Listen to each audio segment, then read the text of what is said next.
Chapter 5. Stripe made much faster progress this time. He was bigger and stronger since he had taken time out. From the beginning, he determined to get to the top. He especially avoided meeting the eyes of other crawlers. He knew how fatal such contact could be. He tried not to think of Yellow. He disciplined himself neither to feel nor to be distracted. Stripe didn't seem just disciplined to others. He seemed ruthless. Even among climbers, he was special. He didn't think he was against anybody. He was just doing what he had to if he was to get to the top. Don't blame me if you don't succeed. It's a tough life. Just make up your mind, he would have said had any caterpillar complained. Then one day, he was near his goal.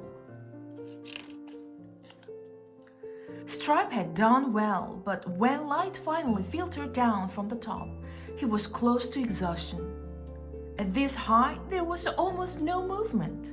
All held their positions with every skill a lifetime of climbing had taught them. Every small move counted terribly. There was no communication. Only the outsides touched. They were like cocoons to one another. Then one day, Stripe heard a crawler above him saying, "None of us can get any higher without getting rid of them." Soon after, he felt tremendous pressure and shaking. Then came screams and falling bodies.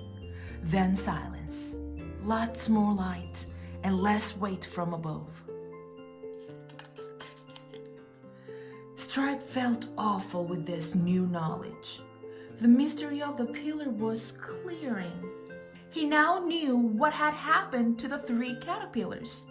He now knew what must always happen on the pillar.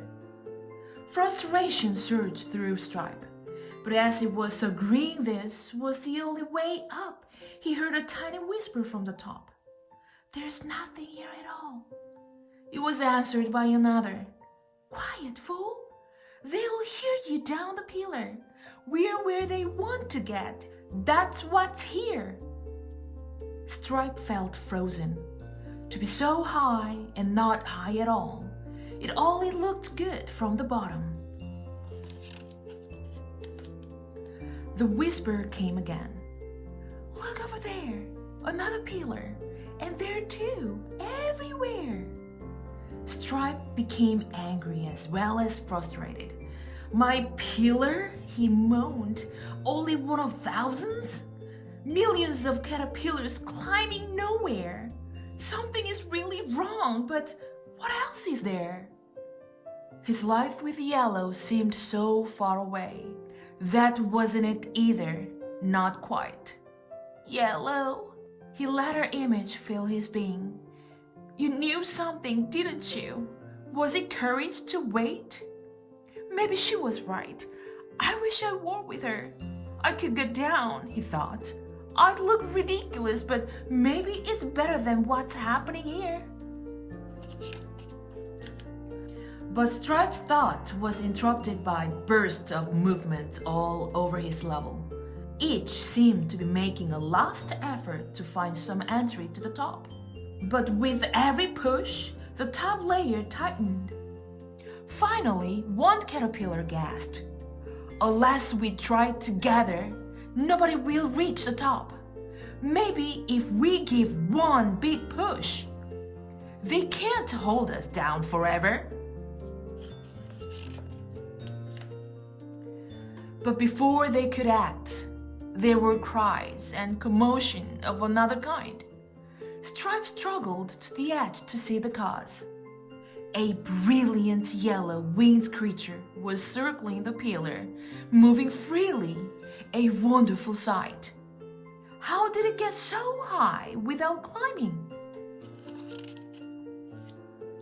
When Stripe poked out his head, the creature seemed to recognize him.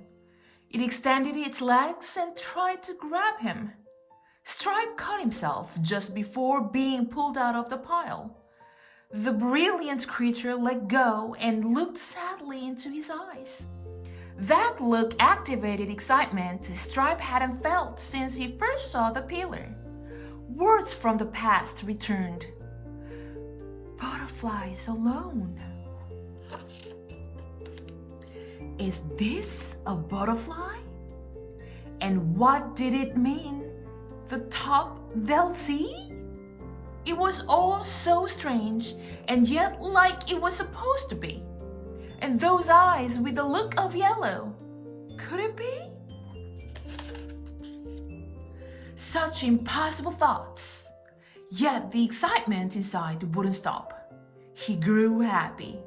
Somehow he could escape. He could be carried away. But as this possibility became real, something else grew inside. He felt he shouldn't escape like this. Looking into the creature's eyes, he couldn't hardly bear the love he saw there. He felt unworthy. He wanted to change, to make up for all the times he had refused to look at the other. He tried to tell her what he felt. He stopped struggling. The other stared at him as though he were mad.